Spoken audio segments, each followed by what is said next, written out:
All right. So, change of plans this week. Chubby won't be joining us. I screwed up the time, and it's my fault. But he had a conflict, and so rather than cancel or reschedule, I decided I wanted to just keep the appointment because I think one of the things we talk about a lot in the creator economy is being consistent, showing up when you say you will, and I scheduled it for this time, so I wanted to make sure that I kept that, that I honored that. So rather than talk about the topic today, that it was actually Chubby's idea, and he prepared today's conversation um, around long form and short form content, and when we're saying too much, I thought I would just kind of talk a little bit about stuff that I'm dealing with, kind of share that with you, and uh, see how this goes. It's something I've been wanting to do for a while, is host on my own and just have a different format. So I'm not fully prepared today, but I thought, why don't I just jump in and see how it goes? And the people who are here are always welcome to contribute. So you can feel free to comment, or even, I will at some point post a link, and then you could even join on stage if you want. We can have a dialogue. So the floor is open. But yeah, I just wanted to use this time and share, as I said, what I am dealing with right now. So one of the things I've really been thinking about is the role of a creator and what that actually means. I think for myself, when I got into this journey, I felt disempowered at my last job, and I had a bad experience and decided, you know what, I've always wanted to work for myself. So I'm going to just bet on myself. I'm going to go all in on this. I have the skills. I believe in myself. I just need to figure this out and give it the time. And not long after starting that journey, I kind of I had this spiritual experience where I felt I was given this mission to empower others to take that leap as well, to kind of lead the way and show them that being able to make your own money rather than rely on a paycheck can be empowering. I spent, my entire career professionally relying on a paycheck. So being able to now have customers and have clients and have people who pay me directly is a big empowering thing for me. So I, I'm just, I'm going to just check my audio here real quick. Okay. Well, sorry. Anyway, I've got no feedback here, so I just wanted to make sure that the audio was there. So yeah, being able to make my own money has been very empowering for me, and um, I've decided that I wanted to help other people have that for themselves. So that was why I created my course. That was the mission I took up.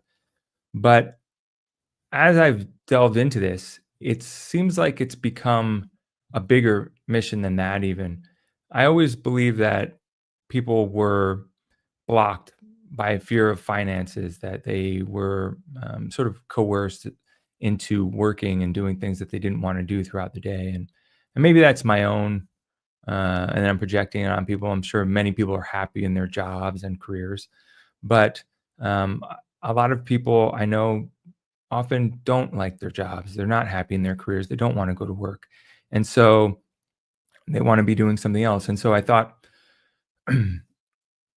there's more to this story than just unlocking financial fears. I think we're seeing something now in our culture, in our world, where since COVID, people have started to question institutions. It probably happened before that, but I think there was a lot of trust broken, and people started to wonder if the people at the heads of these institutions, medical, government, education, whether these people had their best interests in mind. And so a lot of voices that were fringe during and after, before and during COVID, they started to become mainstream. So now we see a lot of these creator voices, the ones that weren't on mainstream media, the ones that were on social media, having a lot of audience, a lot of power. Their voice carries a lot of weight. And people have started to take notice. What used to be fringe is now become mainstream. So I think the role of a creator has really been amplified in the last 5 years. And as I've stepped into that role, I'm realizing that I have, in my opinion, an obligation to try to make the world a better place, to try to ride what I see as this big shift in the world, and to start to unravel some of the problems and some of the issues with the way we've constructed things. I read a book recently by a man, Daniel Quinn. It's called Ishmael, and it was written back in the 90s, but uh, I was surprised I had never heard of it. Here, I'll share it on screen here. Um, let's just see it. Okay. Yeah. So I'm not the best at multitasking here, but oh, that's thrift books. You can find it on Amazon, but just so you can see that's the cover of the book. Um, and the book kind of talks about human culture that started 10,000 years ago with the advent of agriculture. You know, farms that became towns, that became cities, kingdoms, and countries, and how we've taken on more work than the hunter gatherers of millennia, or the hundreds of thousands of years prior to the last 10,000.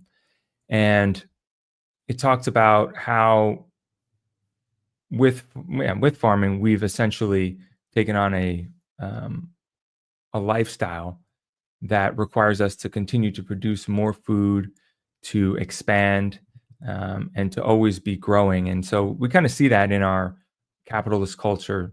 The stock market, businesses, they are often told, if you don't grow, you die. You're dying. If you're not growing, you're dying. Is kind of one of those phrases that is often said in business. And I think that's a big part of our culture today. And it hasn't always been that way. We think that's human nature. But with that expansion, we've put a lot of strain on our natural resources and the planet. And I think for the first time, in the last 50 years, we really started to see that the damage that we're doing is not always recoverable. Species dying, or just certain land or oceans being polluted, and they're not recovering as quickly, or the way we imagined they would. And so we're finding that we have to actually do more to take care of the planet. And when we think this is human nature, it's really not human nature. It's actually a cultural nature. And we can choose to live differently because there are examples of hunter gatherer tribes. Most have been wiped out. But if you look at corners of the world, these hunter-gatherer tribes, they live differently than we do today, and they often have very different hierarchies and structures within their societies, and they work a lot less. They don't spend 8 to 10 hours a day working. They procure food, and it takes 2 to 4 hours to catch and or gather and prepare the food, and the rest is spent on leisure and things like that, time with family. And so reading this book kind of unlocked something for me. It made me think and realize, like, okay, I've always understood, like, society. I've always like aspired to understand society more. But this unlocked something for me where I kind of thought, like, okay, I think a little more clearly than I had in the past. And what does this mean in the modern world today? And I think it's extremely relevant because of AI. We've set up a system for ourselves, a culture where now our work has become our identity. Um, one of the first things people ask you when you meet them is, like, "What do you do?" And people are being, people are finding now with AI and their jobs being at risk, they may be obsolete, and that identity that they had is coming into question, and they're starting to have to wonder, well, if I don't have this career, who am I? And the interesting thing is, since the beginning of work and labor, we've always been very inventive as a species, and we've always created tools that aim to like ease the labor of work or remove it entirely. And I think with AI, we're finding jobs that we thought only human beings could do are now able to be done by a machine, by a computer, and they can do it faster and better. And so the question becomes, well, what makes us uniquely human?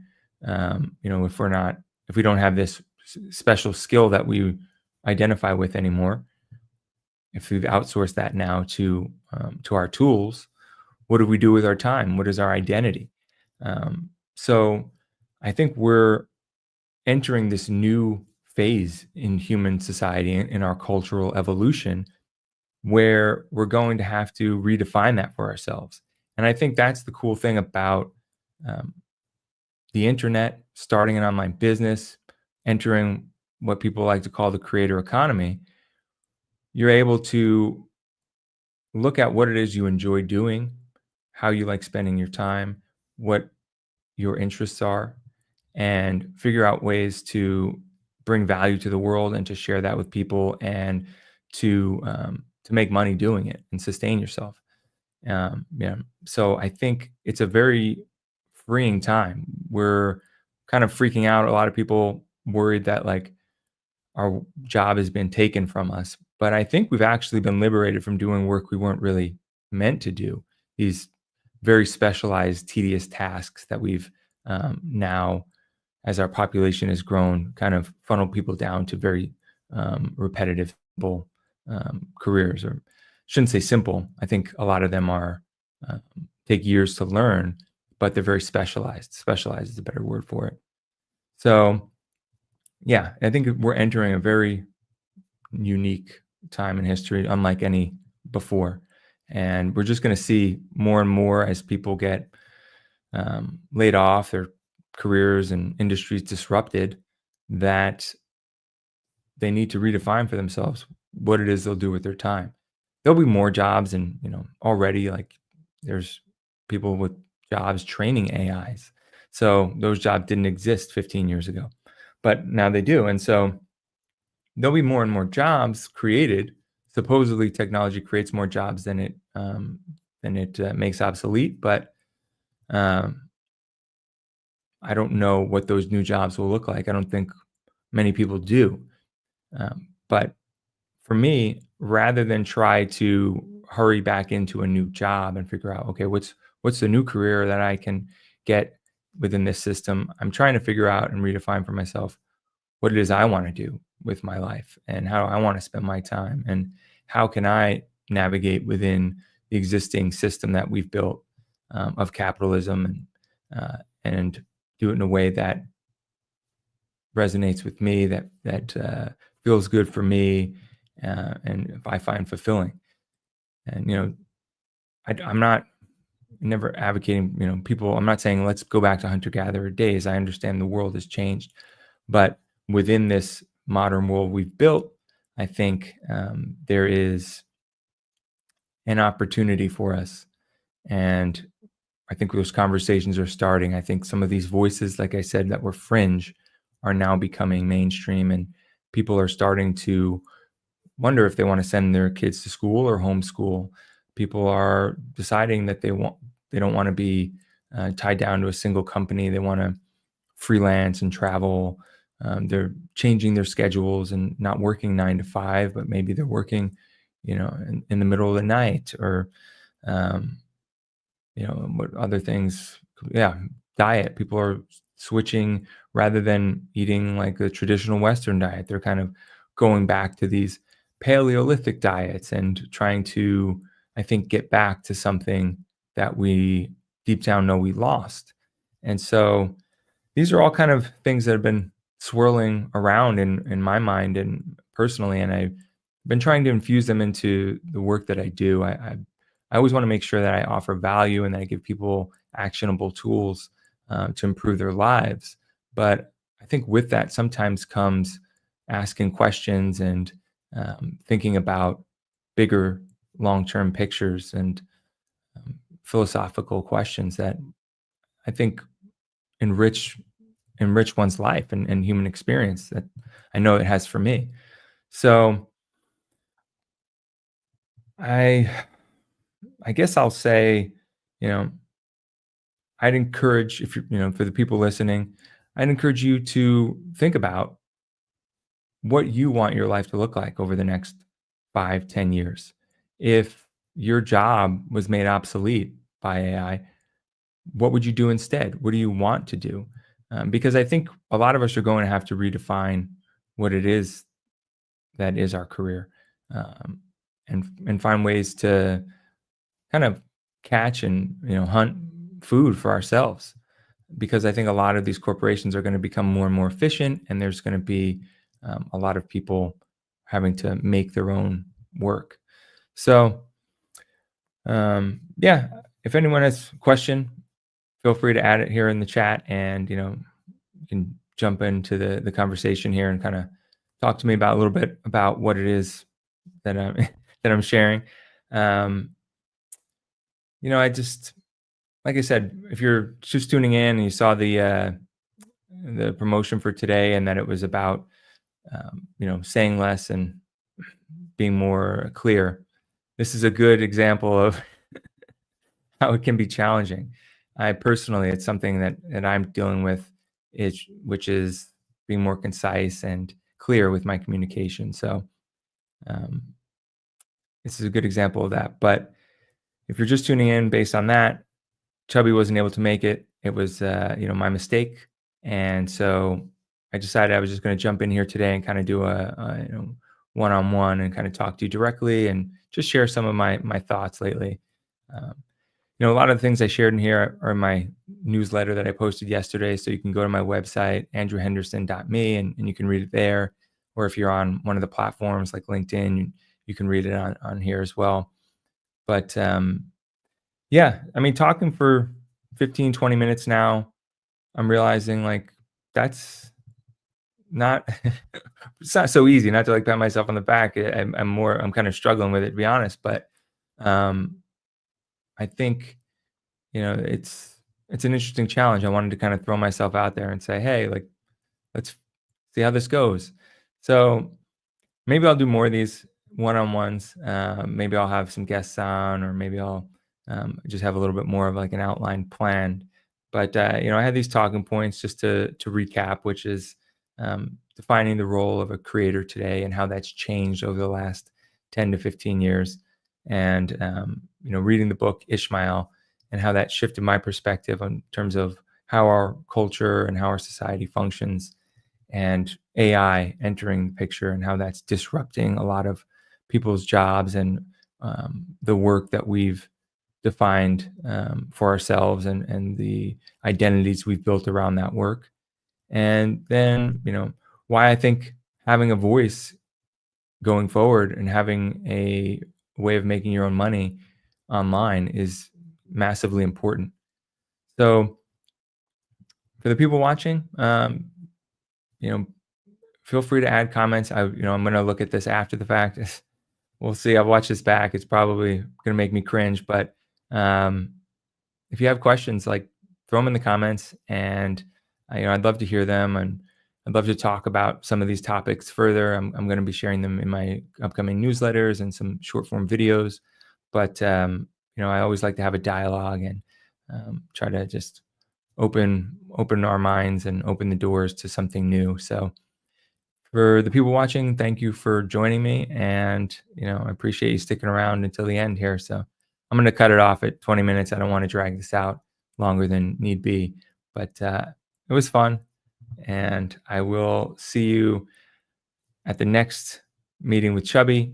We're going to reschedule. I'll let you know when that is, and we will cover that topic, so you won't miss out. We haven't canceled it. We're just going to reschedule.